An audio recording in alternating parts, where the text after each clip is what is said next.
Hello friend, welcome to our channel Indian comics universe. तो आज की कॉमिक्स है नरक नाशक सीरीज की नरक आहुति कॉमिक्स का फोर्थ और अंतिम पार्ट। इसकी बाकी की कॉमिक्स हम पढ़ चुके हैं, आपको वीडियो चैनल पर मिल जाएगा। तो चलिए शुरू करते हैं आगे की कहानी। जानते हो साथियों, जब रिश्तों की बात आती है, अपनों की बात आती है, ये दिल बहुत खुदगर्ज हो जाता है। जानता है कि सब कुछ खो चुका है, फिर भी जाने क्यों बंद मुट्ठी से रेत की तरह फिसल चुके रिश्तों को भी ख्वाहिशों के आगोश में समेट लेना चाहता है। बौखला गया था मैं, कैसे अपने बेटे को अपने से दूर जाने देता। क्या आपको एहसास है साथियों, किसी अपने को जिगर के टुकड़े को खोने का दर्द कैसा होता है? राज, मेरे बच्चों, मेरी बात सुन। पापा की बात सुन। तू तू बेटा है मेरा। हाँ, मैं मानता हूँ कि मैंने तुझे जन्म नहीं दिया, पर एक बार, बस एक बार अपने पापा की आंखों में आंखें डालकर देख। मैंने तुझे हमेशा अपना बेटा माना है। क्या ये सच तुझे अपने बाप की आंखों में नहीं दिखता? आपकी आंखों में मुझे आज अनगिनत बेगुनाह और मासूमों का लहू नजर आ रहा है पापा। राज, अपने जीवन की जानी कितनी रातें मैंने इस दुख स्वप्न में काटी थी कि बिछोए के इस दर्द से कैसे गुजरूंगा।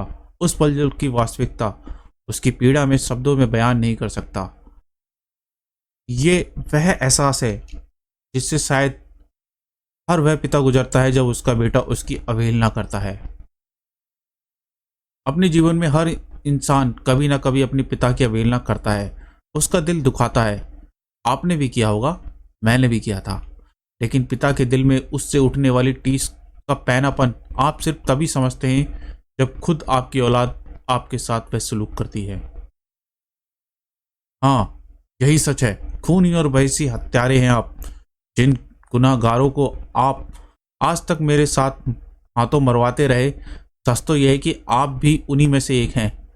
बस करो राज, बस करो। हाँ, मानता हूं सैकड़ों का खून है मेरे हाथों पर, लेकिन वे सैकड़ों तुम्हारे क्या लगते थे? कोई नहीं। उन्होंने तुम्हें मौत के आगोश में खींचकर नया जीवन नहीं दिया। उन्होंने तुम्हें पाल पोस कर इस काबिल नहीं बनाया कि तुम खुद को नरक नाशक कह सको। और फिर थे तो वे सब अपराधी ही। वे इस सभी रिश्ते में भले ही मेरे कुछ नहीं लगते हो पापा, लेकिन उनमें से कोई ना कोई किसी का बाप था, कोई किसी का बेटा था। आज आपको लग रहा है कि आपका बेटा आपसे दूर हो रहा है, तो कलेजे छटपटा रहा है आपका। जरा सोचिए, उन बच्चों के बारे में सोचिए पापा जी, जो आपकी वजह से अब जिंदगी में किसी भी अपने पिता का चेहरा दोबारा नहीं देखेंगे। उस पिता के बारे में सोचिए जो जिंदगी में दोबारा कभी अपने बेटे को गले से नहीं लगा पाएगा। उन रिश्तों का खून करने का अधिकार किसने दिया आपको? चुप क्यों हो पापा? जवाब दीजिए।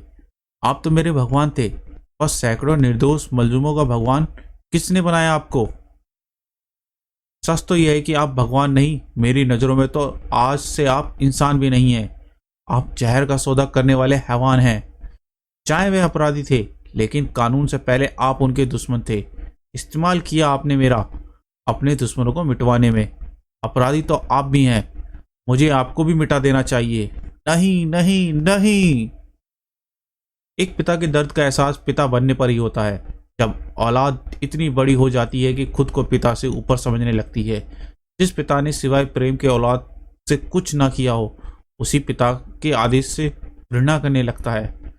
नहीं, उस दिन मैं जिंदगी में आखिरी बार रोया था, फूट फूट कर, किसी ने बच्चे की तरह जिसका सबसे प्यारा खिलौना उससे छीन लिया हो। उस दिन मेरे भीतर कुछ मर गया था। इस इंसान के शरीर में पिता की आत्मा थी, जिसे उसके बेटे के तिरस्कार ने मार दिया था। अब इस शरीर में कुछ बचा था, तो वह है था नफरत से भरा हुआ पत्थर का दिल और हैवानियत से लबरेज दिमाग। हाँ साथियों, एक पिता मर चुका था और कौटिल्य नागमणि जिंदा हो गया था। हा हा हा। बेशक नागराज संसार का सबसे जहरीला इंसान सही, पर उस दिन मेरी नफरत का हलाहल पीना उसके भी बस की बात नहीं थी। मेरे बेटे, मेरे प्यारे बेटे, तुझे लगता है कि मुझसे लड़कर तू इस दुनिया को बचा सकता है? सच तो यह है कि तू सिर्फ और सिर्फ मेरे हाथों की कठपुतली है। मेरे बिना कुछ भी नहीं है तू, कुछ भी नहीं।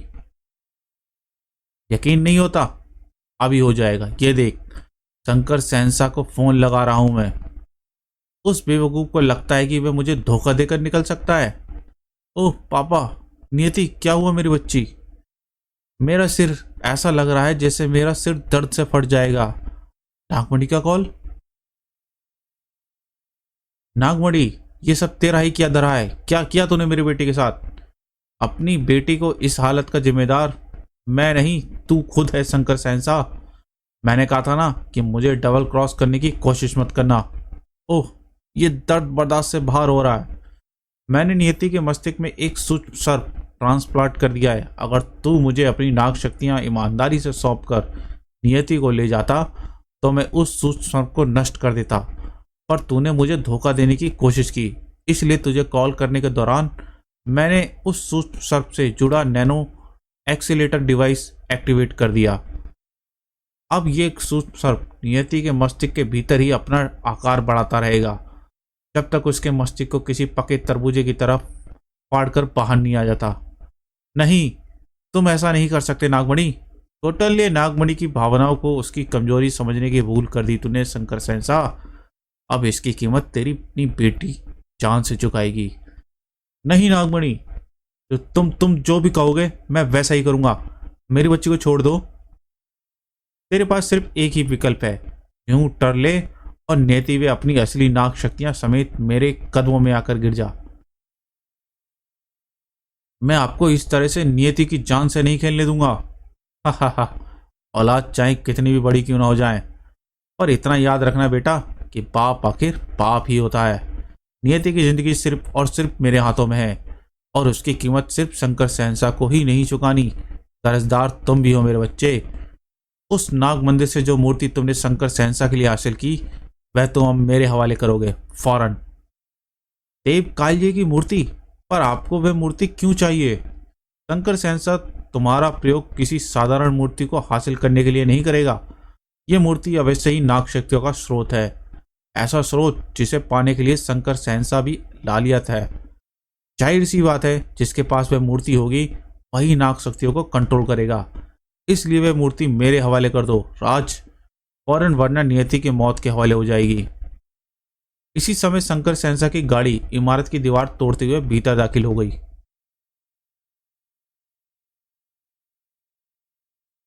धड़ाक! आओ शंकर सहनसा आओ, आखिर तुम्हारी नियति ने ही तुम्हें हारने पे मजबूर कर दिया। हा हा हा हा। सूक्ष्म सर्प के जिसमें फिट नैनो एक्सीलेटर डिवाइस का कंट्रोल मेरे रिस्ट बैंड से जुड़ा हुआ है, जिसमें एक कोड है जो कि उस सूक्ष्म सर्प को निष्क्रिय करके खत्म कर सकता है, और वह कोड सिर्फ मैं जानता हूं। नियति, तुम्हारे पास समय नहीं है राज, मूर्ति मेरे हवाले कर दो। वह नागराज के जीवन के सबसे अनिश्चितपूर्ण क्षण थे। एक ओर उसका कर्तव्य था तो दूसरी ओर उसकी नियति। आखिरकार वह तो मात्र एक 14 वर्ष का किशोर ही, उसकी निर्णय क्षमता पर कहीं ना कहीं उसके तर्क से अधिक उसकी भावनाएं हावी थीं। शायद उसे अंदेशा नहीं था कि भावना निरतिक के लिए के फैसले अक्सर विनाश के कारण बनते हैं, या फिर शायद उसे अंदेशा ही नहीं था कि उसका यह निर्णय किस विनाश को न्योता देने वाला है। कौटल्य नाम है मेरा, कौटल्य नागमणि, और कौटल्य अपनी औलाद पर भी विश्वास नहीं करता। मुझे प्रमाण चाहिए कि तुम भी शंकर सहनसा की तरह मुझे धोखा नहीं दे रहे। मुझे इस मूर्ति की नाग शक्तियों का नमूना देखना है। नहीं, तुझ में इतनी कुवत नहीं नागमणि कि तू इस मूर्ति के अधीन जो नाग शक्ति है उसे नियंत्रित कर सके। मैं इस मूर्ति के अधीन नाग शक्तियों को मेरे सामने आने का आदेश देता हूं। ठहरिए पापा, आप अपनी बात से मुकर रहे हैं। आपने कहा था कि मूर्ति मिलते ही आप नियति को। ये क्या हो रहा है? ऐसा लगता है कोई भयानक भूकंप आ रहा है, धरती फट रही है। सस्ता अंदेशा, मुझे भी नहीं था कि आने वाला विनाश भयावता के सभी बांध तोड़ने वाला था, पर देर हो चुकी थी। विनाश का आरंभ हो चुका था और अंत मेरे और नागराज की कभी ना कभी खत्म होने वाली दुश्मनी पर होने वाला था, जिसके लिए अगर कोई जिम्मेदार था तो वह था भाग्य या फिर नियति। धरती का सीना चीर कर निकल रही थी वह गगनचुंबी बांबिया और उन पर सवार वह पाताल नाग। पाताल लोक की सर्वश्रेष्ठ नाग शक्तियों का आह्वान केवल देवता कालजे की प्रतिमा का धारक ही कर सकता है।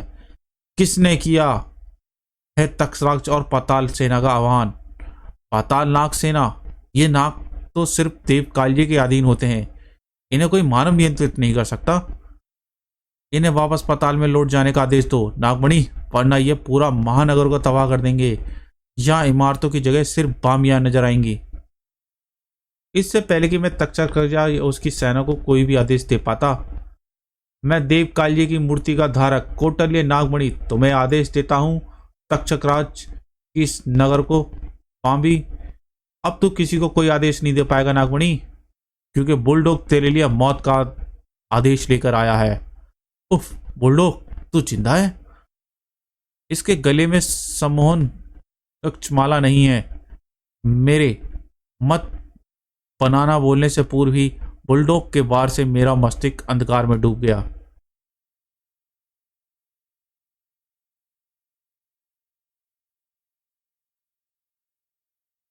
इसके आगे मैं जिन घटनाओं का वर्णन करने जा रहा हूं उसका पता मुझे बाद में चला।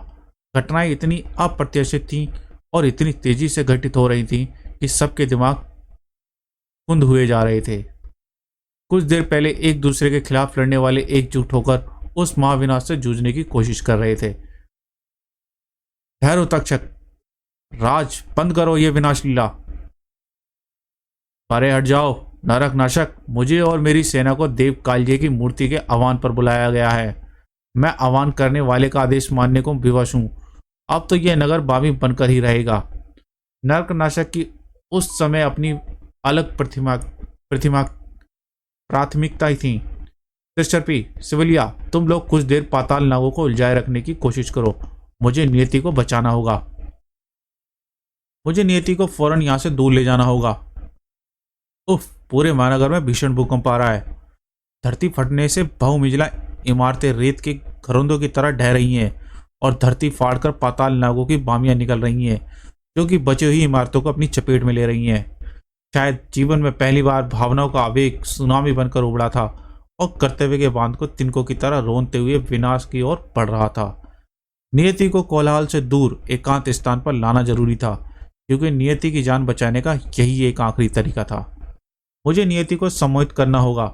मैंने आज तक नागों द्वारा प्रयोग की जाने वाली सम्मोहन शक्ति का प्रयोग नहीं किया, पर मुझे यकीन है कि बाकी नाग शक्तियों की तरह यह भी काम करेगी।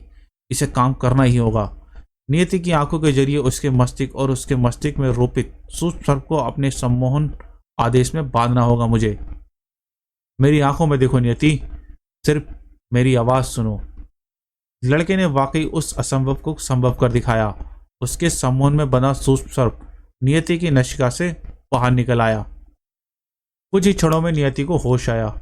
नियति, राज, उफ, अगर तुम्हें कुछ हो जाता तो खुद को कभी माफ नहीं कर पाता नियति। माफ तो तुम अभी भी खुद को उम्र भर नहीं कर पाओगे राज। मैं कुछ समझा नहीं नियति। सिर्फ मेरी जान बचाने के लिए तुमने सैकड़ों मासूमों की जिंदगी ताक पर रख दी राज। तुमने मेरी खातिर वह मूर्ति प्रोफेसर नागमणि को सौंप दी, जिसका नतीजा हजारों लाखों बेगुनाहों की मौत के रूप में सामने आएगा। ऐसा नहीं होगा नियति, नरक नाशक के होते ऐसा नहीं होगा। अपने और तुम्हारे पिता के स्वार्थ की स्याही से महानगर वासियों का विनाश नहीं लिखने देगा नरक नाशक, पर विनाश तो लिखा जा चुका था। धरती का सीना फाड़कर निकल रही असंख्य बामियों ने धरती के गर्भ में स्थित टेक्टोनिक प्लेट्स को हिलाकर रख दिया था। ओ माय गॉड, उधर देखो राज, समुद्र में सुनामी उठ रही है। अभी तक जो तो महानगर भूकंप की मार झेल रहा था, पर उस सुनामी के सामने कुछ भी नहीं था जो सागर के गर्भ में इस हलचल के कारण उठ रही थी। अगर ये लहरें महानगर तक पहुंच गई तो पूरा महानगर अंटार्कटिका की तरह समुद्र में दफन हो जाएगा। समय आ गया है मेरी नाग शक्तियां, बाहर आओ। आज तुम्हारे स्वामी की परीक्षा की घड़ी है। भले ही आज मेरा अस्तित्व फना क्यों ना हो जाए। जिनकी रक्षा का कवच उठाया है मैंने, उन्हें अपनी गलती की सजा के रूप में गर्त में नहीं देखूंगा मैं। आज इन रगों में दौड़ते एक एक जहरीले के जुनून की जरूरत है नरक नाशक को। बाहर आओ मेरे साथियों। जाने क्या करने की ठान चुका था वह लड़का। उसके शरीर में अनगिनत नाग सैनिकों सही पर मिलकर विनाश की तरह प्रचंड लहरों का तांडव थामने की कुवत नहीं रखते थे, या फिर रखते थे। मुझे यकीन है साथियों, अगर उन नाग सैनिकों के पास बोल पाने की शक्ति होती तो उस वक्त समुद्र की भीषण गर्जना पर नाग सेना की हुक्कार अवश्य भारी होती। जैसे किसी सेना नायक की ललकार पर उसके मुट्ठी भर सैनिक भी किसी विशाल सेना से टकरा जाने को कलेजा रखते हैं, वैसा ही जुनून का जहर फूंक दिया था नरकनाशक के लफ्जों ने उन जहरीलों में। महानगर का रहनुमा महानगर को बचाने के लिए जी जान लगाने में जुटा हुआ था, पर महानगर वासियों को अपनी और अपनों की जान बचाने का कोई रास्ता नजर नहीं आ रहा था। सब खत्म होने जा रहा है, हमें भगवान भी नहीं बचा सकते। मौत एक और धरातल पर अपने जबड़े फाड़े निकल रही थी तो दूसरी ओर आसमान तक उफनती विलासकारी लहरों के रूप में लपलपा रही थी। जाने मौत किधर से आएगी, धरती के नीचे या समुद्र से। मौत के उस विकराल तांडव के सामने इंसानी जिंदगी सचमुच बहुत ही तुच्छ हो गई थी। लगता है यही अंत है, कोई नहीं बचेगा, अब हम सब मारे जाएंगे। पर उनका अपने रक्षक पर विश्वास तुच्छ नहीं था, वो विश्वास उस उफनती लहरों से कहीं अधिक प्रबल था। हमें कुछ नहीं होगा मम्मी, किसी को कुछ नहीं होगा, नरकनाशक है ना।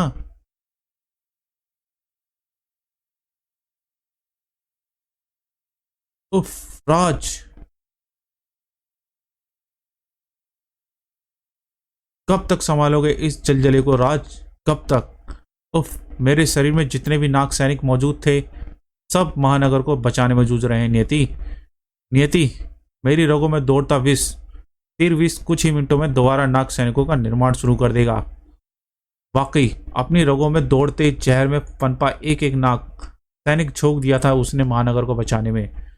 जब तक मेरे शरीर में पूरी तरह नाग सैनिकों का निर्माण नहीं हो जाता, मुझे यूं ही इन दोनों बांधों को थामे रखना होगा। एक बार भारी संख्या में नाग सेना निर्मित हो जाए तो मेरी जगह लेंगे और फिर मैं पाताल सेना का सामना कर सकता हूं। पर नागराज नहीं जानता था कि जिन चंद मिनटों की मोहलत वह खोज रहा था वही उसके आने वाले पूरे जीवन का रुख बदलने वाला था। अभी तो तुझे सिर्फ और सिर्फ बुलडॉग का सामना करने का ख्याल करना चाहिए सपोले। बहुत कुत्ती चीज है तू बुलडॉग, आखिर तू एक बार में मरता क्यों नहीं। हा हा हा हा, इस बार तो तूने मेरा टिकट काट ही दिया था सपोले। तेरे धमाकों से पूरा किला चमीदोज हो रहा था, तो भला तो हो मेरे वफादार सेवक मैकेवर का, जिसकी इस टाइटेनियम कॉस्ट्यूम का मुझ पर सही समय पर ख्याल आ गया। मेरी सांसें चलती रहें इसके लिए अपने वफादार को हलक से सांस नली खींच निकालनी पड़ी। मुझे शंकर सहनसा के चुंगल से आजाद कराया था बेचारे ने, उसका खून भी तेरे सर पर है सपोले। खून का बदला खून से चुकाना होगा। कमाल है, आज तेरे ख्वाब नहीं भर रहे, आज दर्द से तड़प रहा है तू। तेरे नाक तेरे शरीर से निकल जाने के कारण ऐसा हो रहा है। कितना असहाय है तू। अगर तू अपनी नाग रस्सियां छोड़ी या तू इंच भर भी अपनी जगह से हिला तो पूरा महानगर विनाश के गर्त में डूब जाएगा। उफ, बुलडॉग मेरी कमजोरी भाप गया। अब मेरे पास कोई विकल्प नहीं है। अगर मैंने अपना बचाव करने की कोशिश की तो महानगर नहीं बचेगा।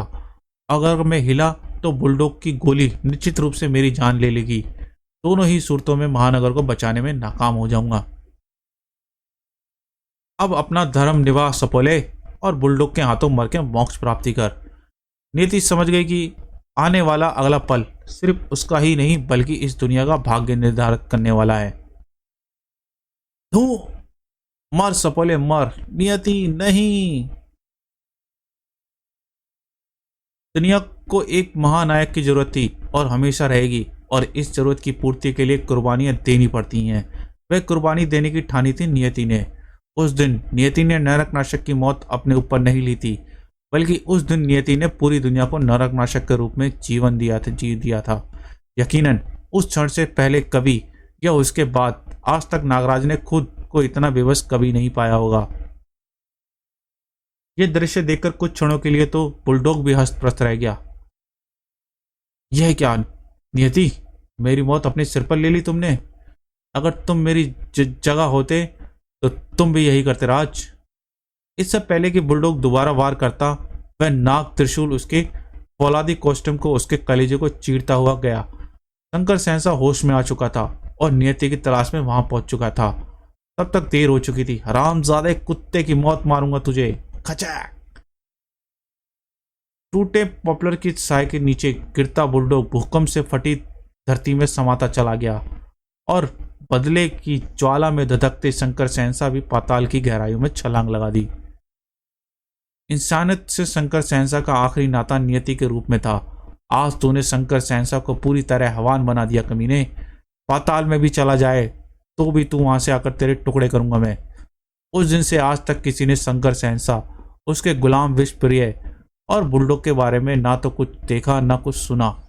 वह जीवित है, यह धरती का अंधेरा गर्भ उन्हें सदा के लिए लील गया, ये कोई नहीं जानता।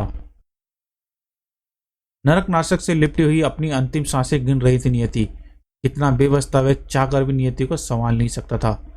क्यों किया ऐसा तुमने? ऐसा नियति, आखिर क्यों? अपनी आंखों के सामने कुछ होते हुए कैसे देख सकती थी? वैसे तो नियति नरकनाशक की ताकत होनी चाहिए, कमजोरी नहीं। अब तुम्हारी जिंदगी नियति की अमानत है राज। उस दिन एक बात मेरी समझ में आ गई दोस्तों, दुनिया में दिल के रिश्तों से अधिक ताकतवर कुछ नहीं है।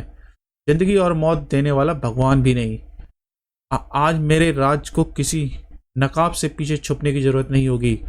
दुनिया अपने रक्षक के नए रूप में जानेगी आज, उस रूप को जो आज किसी अपराधी का गुलाम नहीं रहा।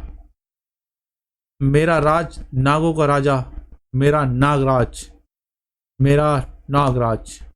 नियति, समुद्र की तूफान लहरों को थामने वाला नागराज उस अथाह समुद्र को नियति को थामने से रोक न पाया। नियति ने अपना वजूद फना कर दिया और नागराज के अस्तित्व को जन्म दे दिया। नियति मरी नहीं थी, नागराज की रचयिता के रूप में अमर हो गई थी। उस गहन वेदना नागराज की रगों में बहते जहर को और तीक्ष्ण कर दिया। रगों में संचारित होता विष तेजी से सूक्ष्म सर्पों को निर्माण आरंभ कर चुका था। आक्रोश का लावा विष की फुहार बनकर नरकनाशक के मुंह से निकल रहा था और ऐसा लगता था कि पूरे आसमान को ढक लेगा। मुझे होश आ चुका था। मैंने सबसे पहला आदेश पाताल नागों को थामने का दिया। अपनी बामियों को, मस्ते विनाश को थाम लो तक्षकराज, यह आदेश है मेरा। मुझे उसकी आवश्यकता दुनिया पर राज करने के लिए थी, दुनिया को तबाह करने के लिए नहीं। बामियों को थमते ही समुद्र का तूफान भी शांत हो चुका था, पर उससे कहीं बड़ा तूफान नागराज के सीने में उमड़ रहा था। उसकी वेदना पर आसमान भी आंसू बहाए बिना न रह सका। नियति, जाने कितनी देर तक वह लड़का पागलों की तरह समुद्र की लहरों से लड़ते हुए अपनी नियति को उनसे वापस छीनने की कोशिश करता रहा। जल्दी कर सरपट, ठीक से ढूंढ, मेरी नियति यहीं कहीं होगी। नियति, पर नियति उसके भाग्य से छिन चुकी थी। अथक प्रयास के बाद भी उसे नहीं ढूंढ पाया वह। मैं हार गया सरपट, मैं हार गया। अपनी नियति को नहीं बचा पाया मैं। पराजय महानायकों का सर्वश्रेष्ठ सुशोभित आभूषण होती है वत्स। हमारी पराजय हमें हमारी कमजोरियों से अवगत कराती है वत्स, और जो अपनी कमजोरियां जानता है वही उन पर विजय पा सकता है। आज नियति ने तुम्हें तुम्हारी कमजोरी नहीं बल्कि तुम्हारी सबसे बड़ी शक्ति का एहसास कराया है। तुम्हारी शक्ति है उन सैकड़ों लोगों का अटूट विश्वास कि जब तक उनका रक्षक है तब तक उन्हें कुछ नहीं हो सकता। इस क्षण भंगुर मृत्यु लोक में हर इंसान के जीने का सहारा एक आस ही होता है, जिसे वह भगवान के रूप में पूछता है कि उसकी रक्षा के लिए वह हर पल मौजूद है। नियति ने तुम्हें नागराज के रूप में नया जीवन दिया है वत्स। अपनी शक्तियों को पहचानो।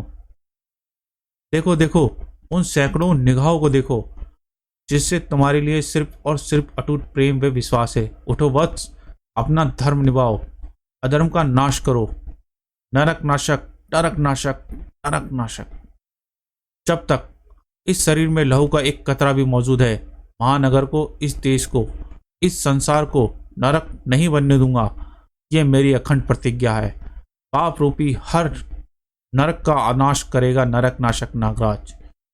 नागराज, नागराज। मैं तो पाताल नागों के साथ वहां से निकल जाता, पर कमबख्त अपने पीछे सिविलिया और त्रिशर्पी को छोड़ गया था। खत्म कर दो इन्हें तक्षकराज, यह आदेश है मेरा। त्रिशर्पी का खत्म करने का आदेश तो यमराज भी देने से थर्राता है नागमणि। बहुत आतंक मचा चुके तुम लोग, अब यही आतंक तुम्हारी नजरों में देखना है सिविलिया को। इनमें से इसमें कोई शक नहीं था कि त्रिशरी का युद्ध में कोई सानी नहीं, और त्रिशर्पी देव काल्य की उपासक हैं और पातालनाग खुद देव काल्य के पैरी थे। मुकाबला संतुलित था, अतः पातालनाग उन पर भारी पड़े। मुझे बाजी फिर से अपने हक में आती दिखाई दे रही थी। हा हा हा हा, मैं बेकार ही भागने की सोच रहा था। अब तो मैं इनके साथ अपने बिगड़े हुए बेटे को भी बंधक बनाऊंगा और उसका दिमाग एक बार फिर सही रास्ते पर। अरे, यह एक एक जमीन क्यों कांपने लगी? भूकंप फिर से आ रहा है क्या? भूकंप नहीं आ रहा मूर्खो, तुम्हारा काल आ रहा है। वह मेरी सबसे बड़ी हार का आगाज था। मैं हूं नरकनाशक नागराज। राज इस रूप में? उफ! नागराज के तीव्र क्रोध से उसकी इच्छाधारी शक्ति को जागृत कर दिया था, और यह तो आप सभी जानते हैं कि इच्छाधारी नागराज को रोक सके ऐसी इस संसार में एक ही शक्ति है, खुद इच्छाधारी नागराज। और नागराज कहीं से भी खुद को रोकने के मूड में नहीं था। उफ! यह असंभव है। इसके भीतर तो साक्षात देव काल्य का विष है। अब समझ आया मैंने क्यों कहा था तेरा काल आ रहा है। त्रिशर्पी पर तक्षकराज भले ही भारी पड़ रहा हो, पर नागराज की शक्तियां उसकी कल्पना से भी परे थीं। सच कहूं तो उसके इस रोध रूप की कल्पना मैंने भी नहीं की थी। हम जानते थे कि नरकनाशक का देव विष ही तेरा सामना कर सकता है। उसके ये विशेष नागफनी सर्प बिजली की गति से देव काल्य की मूर्ति के हाथों से निकल गए। बाजी मेरे हाथ से निकल चुकी थी। नरकनाशक के देव विष से तक्षकराज पहले ही कमजोर पड़ चुका था। देव काल्य की मूर्ति हाथ में आते ही नरकनाशक ने उसे अपनी सेना के साथ पाताल लौटने का आदेश दे दिया। मेरा आदेश है तक्षकराज, ये विनाश लीला बंद करो और अपनी सेना व बांबिया समेत पाताल को लौट जाओ। यह नागराज का आदेश है। आदेश का पालन होगा नागराज। अब समय आ चुका था एक दूसरे का आमना सामना करने का, पर क्या मैं उसके लिए तैयार था? क्या वह इसके लिए तैयार था?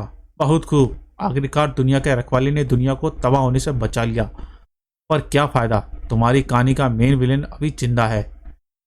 जब तक कौटिल्य नागमणि जिंदा है, तुम्हारी दुनिया कभी सुरक्षित नहीं रहेगी।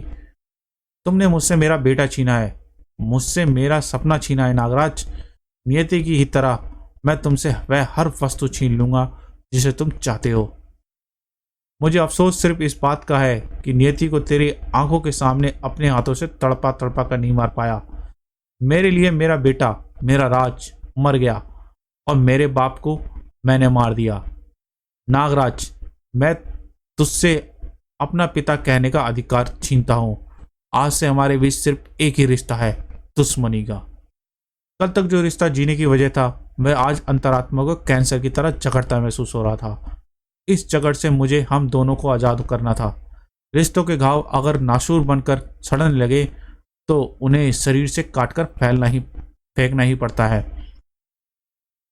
रिश्ते के सड़ते हुए नासूर से नफरत का मवाद किसी बरसों के सोए हुए ज्वालामुखी के लावे की तरफ उठा। प्रोफेसर नागमणि, लावा जो मुझे खाक करने के जुनून मेरी ओर उमड़ रहा था, जिन आंखों से मैंने अपने हमेशा बेइंतहा प्रेम और सम्मान देखा था, पापा, आज उसमें अपने लिए बेशुमार नफरत देख रहा था मैं।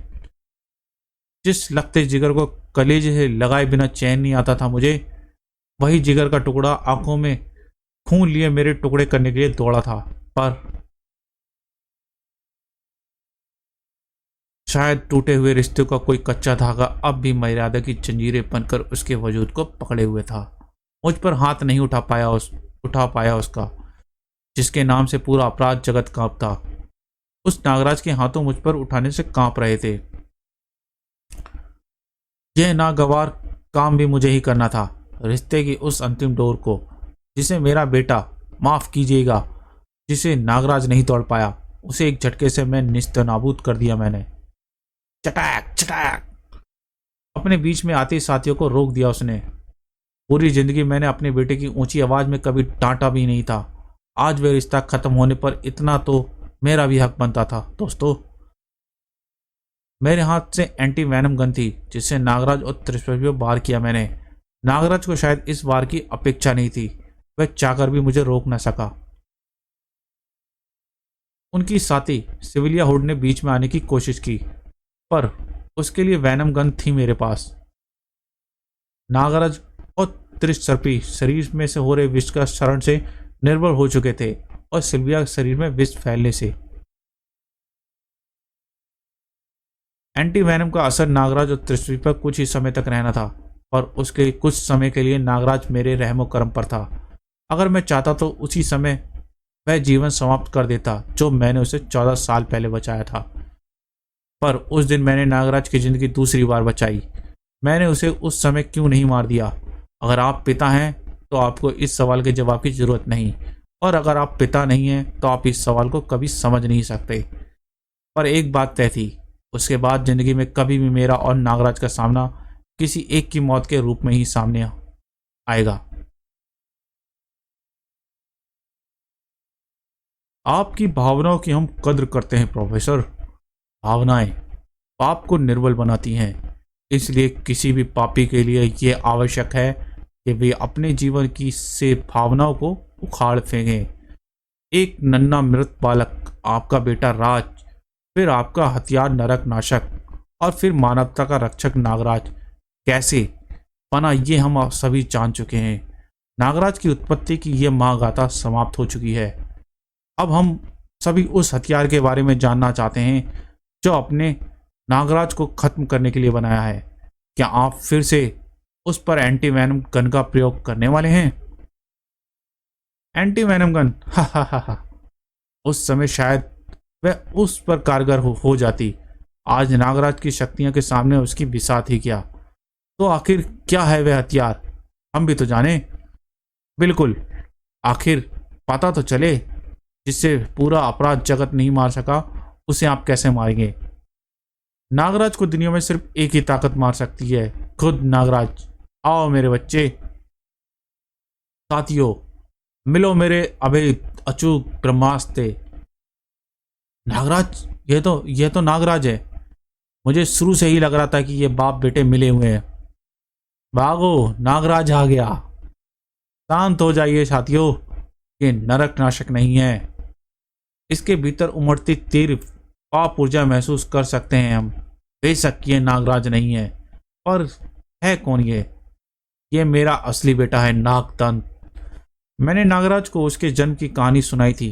वह पूर्णतः असत्य नहीं थी, यह मैं बता चुका हूं। बुलडॉग ने मेरी नागश्री की जान वैनम सीरम से ली थी, और मेरा बेटा नागदंत जड़ अवस्था में ही पैदा हुआ था। जहर दौड़ रहा था उसके शरीर में, पर वह भी नागराज की तरह सुप्त अवस्था में था। अफसोस, अपने अथक प्रयागों के बाद भी मैं इसे होश में नहीं ला पाया। फिर शिशु नागराज के रूप में मुझे वह मेरा बेटा मिल गया, पर मैंने अपने असली बेटे को जीवित करने का प्रयास कभी नहीं छोड़ा। भला दो पुत्रों का लोभ कौन पिता त्याग सकता है? समय समय पर नागराज का विष मैं अपने बेटे के शरीर में इंजेक्ट करता रहा, और उसका शरीर विष को सहजता से स्वीकार करने लगा। उसकी उम्र बढ़ रही थी, पर अफसोस उसे होश नहीं आया। मैंने उसे एक ऐसे गुप्त स्थान पर रखा था जिसकी खबर नागराज को कभी नहीं थी। उस दिन जब अपने एक बेटे से रिश्ता तोड़कर मैं उस गुप्त स्थान पर पहुंचा, तो मेरा असली बेटा आंखें खोले मेरा इंतजार कर रहा था। उसके बाद अपनी जिंदगी का हर एक क्षण मैंने इसे नागराज से बेहतर बनाने में लगाया, और आज ये इस योग्य है कि नागराज को किसी कैंचियों की तरह मसल सकता है। आपने खुद को और अपने हथियार को नागराज को मारने के स्वर्णिम अवसर हेतु योग्य सिद्ध कर दिया। प्रोफेसर, आप दोनों फौरन काशी के लिए कूच करें, और आपके इस विश्व युद्ध का आनंद यहाँ उपस्थित अपराध परिषद की क्रिस्टल की सहायता से लेगी। नरक नाशक उत्पत्ति श्रृंखला समाप्त। तो गाइस, ये थी नरक नाशक सीरीज। तो आपको ये सीरीज कैसे लगी कमेंट में ज़रूर बताएं। वीडियो अच्छा लगा तो वीडियो को लाइक करें, चैनल को सब्सक्राइब करें, और बेल आइकन का घंटा प्रेस करना ना भूलें, जिससे आपको आगे आने वाली कॉमिक्स का नोटिफिकेशन मिलता रहे। Thank you.